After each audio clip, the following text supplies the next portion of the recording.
Finally, we'll get what we deserve. My sister-in-law smirked and rubbed her hands together as Grandma's will was read. Eliza never visited. She doesn't deserve a thing, she muttered. My parents nodded, already whispering about how to divide everything. I stayed quiet while the lawyer shifted in his chair. The room fell still when he cleared his throat and adjusted his glasses. Actually, there's a video message attached to this will. Gasps filled the room. My sister-in-law rolled her eyes, scoffing. What now? Another lecture? Then the screen lit up and Grandma appeared. Her voice cut through the greed. I'm Eliza, and this is the story of the most savage revenge from beyond the grave I've ever seen. Buckle up, this gets wild. 3 weeks earlier, my grandma Henrietta died, at 89 after a 2-year fight with cancer. Watching her fade was the hardest thing I've gone through. She wasn't just a grandmother, she was my best friend, my confidant, the strongest person I knew. People assumed she was a sweet, modest woman with a small pension, but she had quietly built real wealth, an inheritance of property, smart investments, and a lifetime of frugal choices. By the time she passed, her estate totaled millions.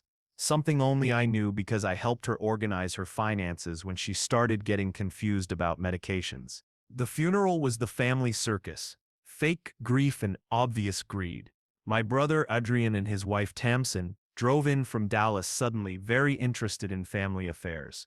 My parents, Clifton and Marjorie, who'd visited Grandma maybe 5 times in 2 years, put on full performances of mourning. Tamsin had always acted entitled. She behaved like marrying into the family gave her claim to everything. During the funeral she complained that it was a shame Grandma lived alone in such a large house, and that the antique furniture was going to waste. My parents weren't much better. Dad kept eyeing Grandma's vintage watches and Mom was cataloging every china pattern. It made me sick. While they performed for 3 days, I'd been with Grandma every week for 5 years. When she was diagnosed, I took leave from my job as a graphic designer and moved in for 8 months. I drove her to chemo, held her hand through hard nights, and listened to stories about her Depression-era childhood. People assumed I was broke. After a messy divorce, I'd been living in a tiny studio with a beat-up Honda. And I let them assume it.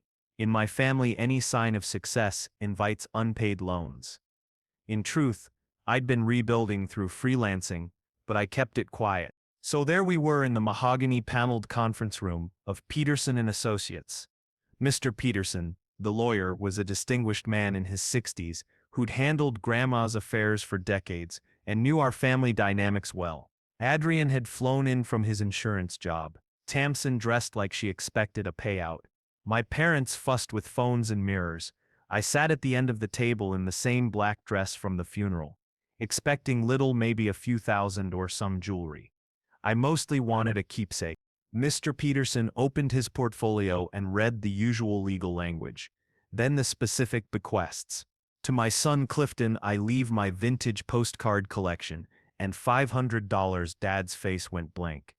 To my daughter-in-law Marjorie, my recipe collection, and $500. Mom's smile wavered. To my grandson Adrian, my late husband's fishing gear, and $1,000. Adrian shifted, not the windfall he'd hoped for. To my granddaughter-in-law Tamsin, my costume jewelry, and $250. Tamsin's composure broke.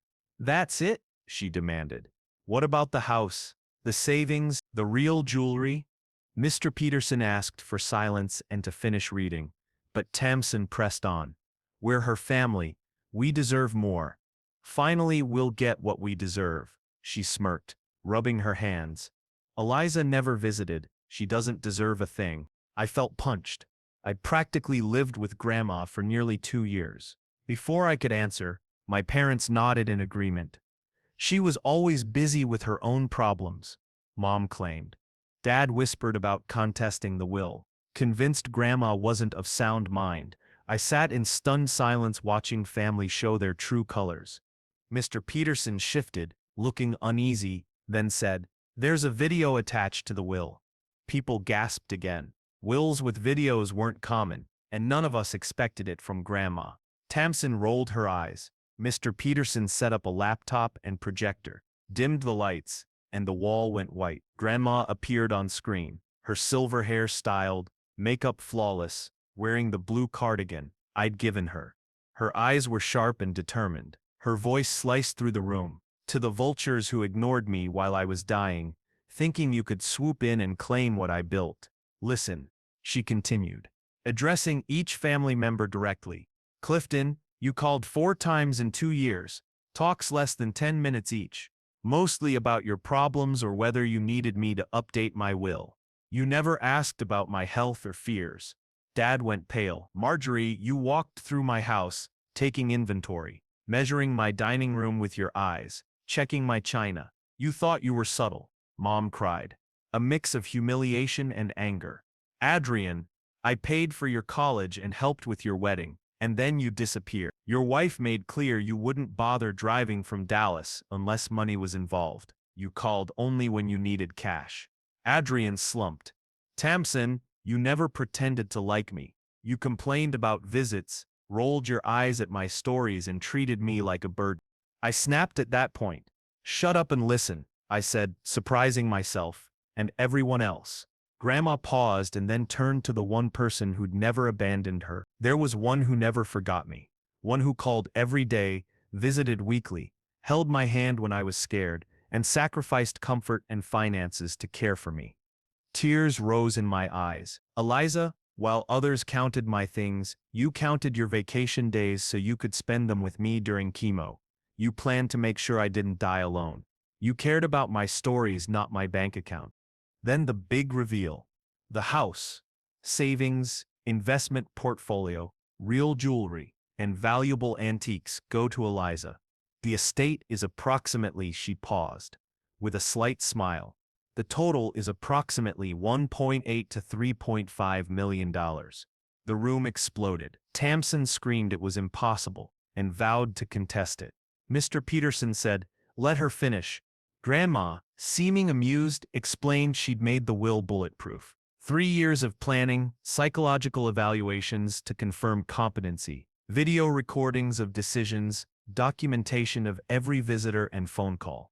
Miss Peterson had files, photos of me sleeping in a chair next to her hospital bed, receipts proving I paid for groceries when medication cost rose, text showing I declined social invitations to stay with her. He also had evidence against others, recordings of Tamsin on the phone in Grandma's kitchen saying she couldn't wait for her to die and Adrian rifling through the medicine cabinet looking for prescription drugs.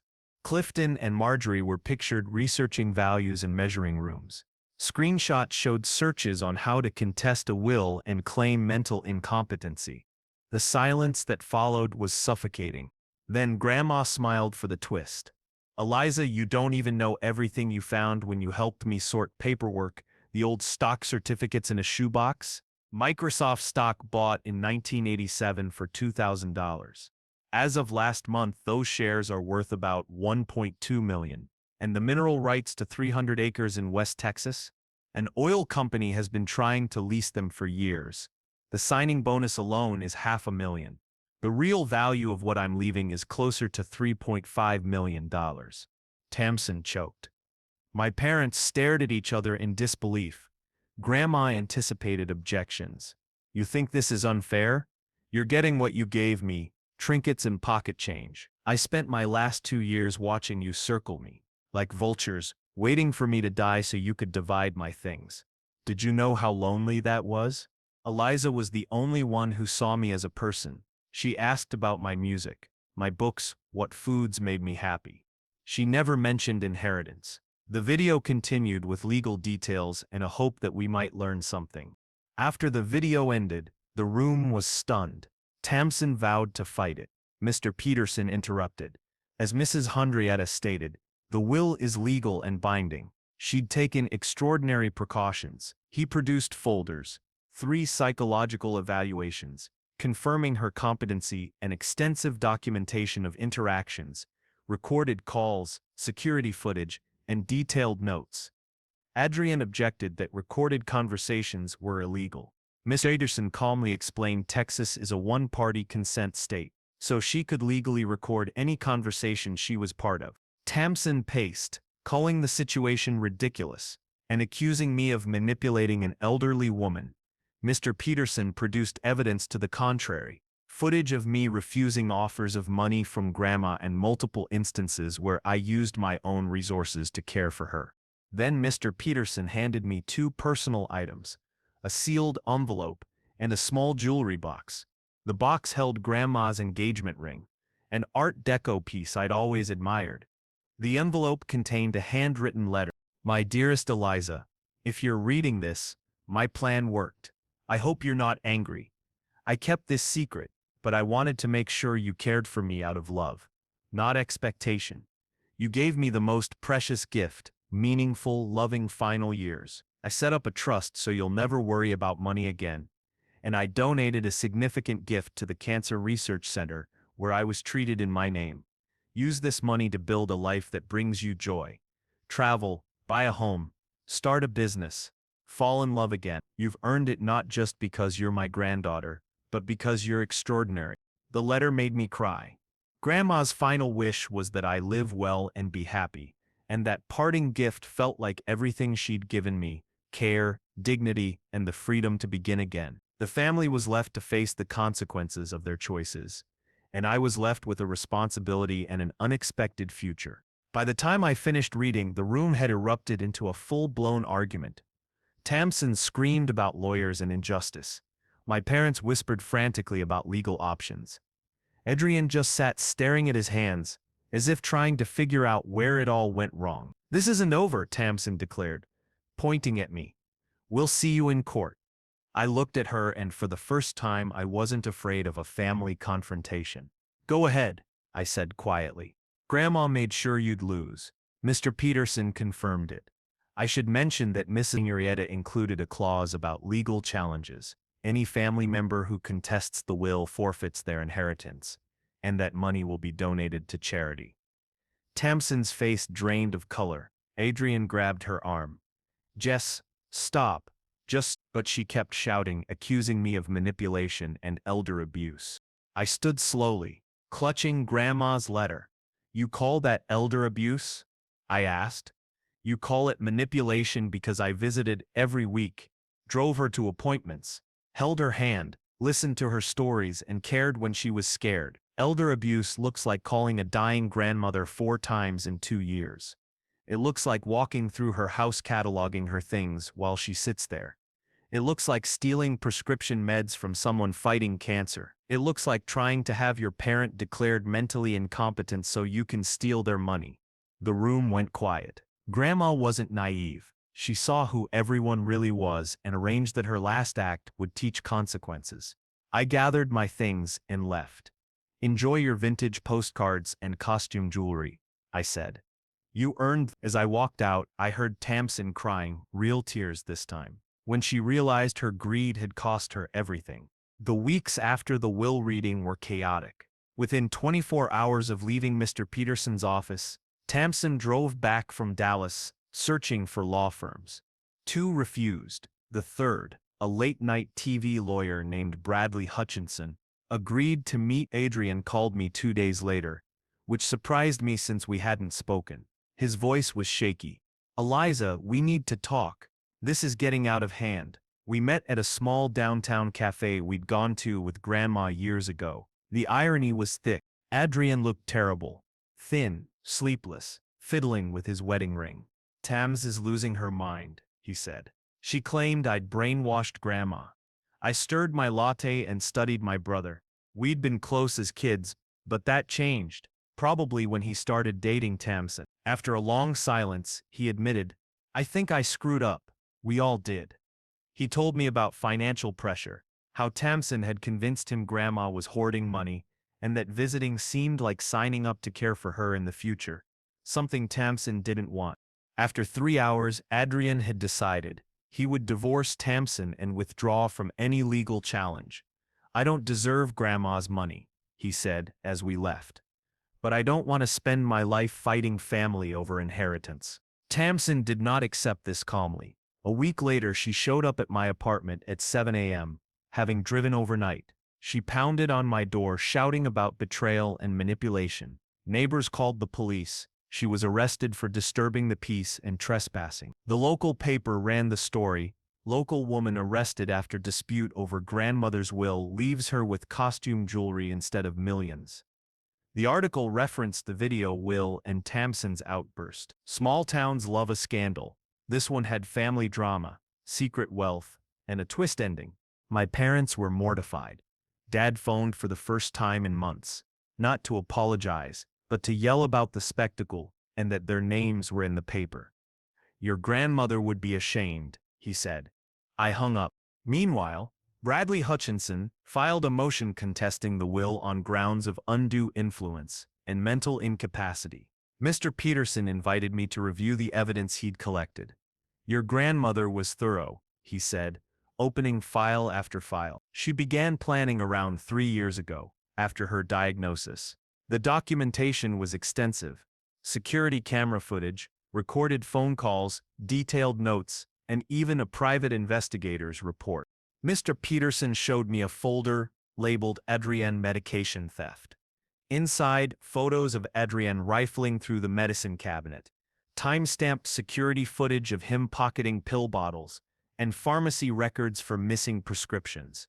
Another folder, Tamsin Phone Conversations, contained transcripts of calls from Grandma's kitchen, including one where Tamsin said, "The old bat has to kick the bucket soon. I'm tired of pretending to care about her boring stories." Clifton and Marjorie's folder included screenshots of searches about declaring elderly relatives incompetent and contesting wills in Texas. The most heartbreaking folder was labeled Eliza, Genuine Care. It had photos of me sleeping in the hospital chair during treatments, grocery receipts showing I'd been buying her food, texts explaining why I couldn't go out because I didn't want to leave Grandma, and recordings of me encouraging her to eat and take meds. Grandma documented everything deliberately to prove her competence and prepare for a possible challenge. She also had multiple psychological evaluations, confirming she was of sound mind, conducted every 6 months for 2 years. 3 weeks later, Bradley Hutchinson withdrew his motion.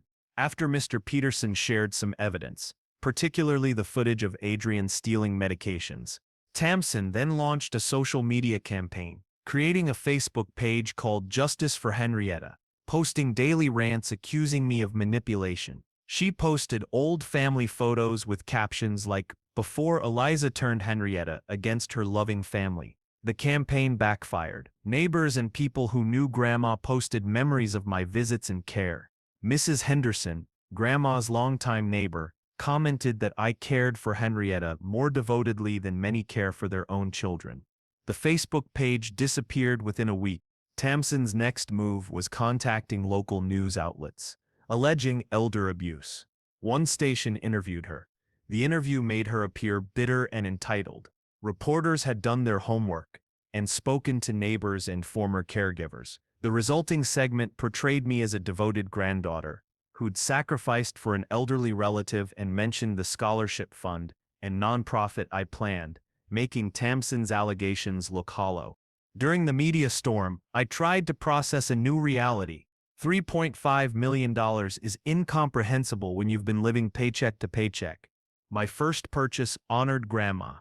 I paid off the medical debt she'd been hiding. Despite her assets, she'd been making minimum payments on tens of thousands in treatment bills.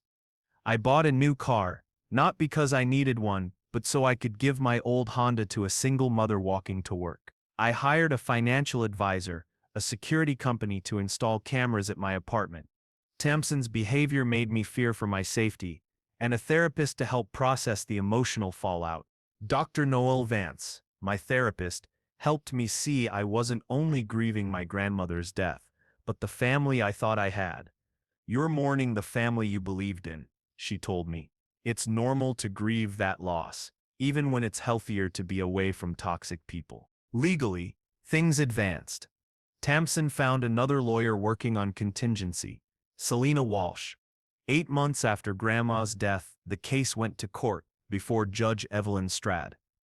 I testified about my relationship with Grandma and my motivation. Tamsin's lawyer painted me as a gold digger who isolated an elderly woman, but the evidence was overwhelming.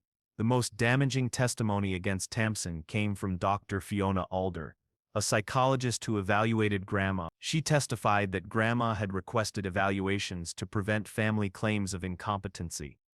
Another doctor confirmed Grandma's lucidity and clear reasoning about her relationship.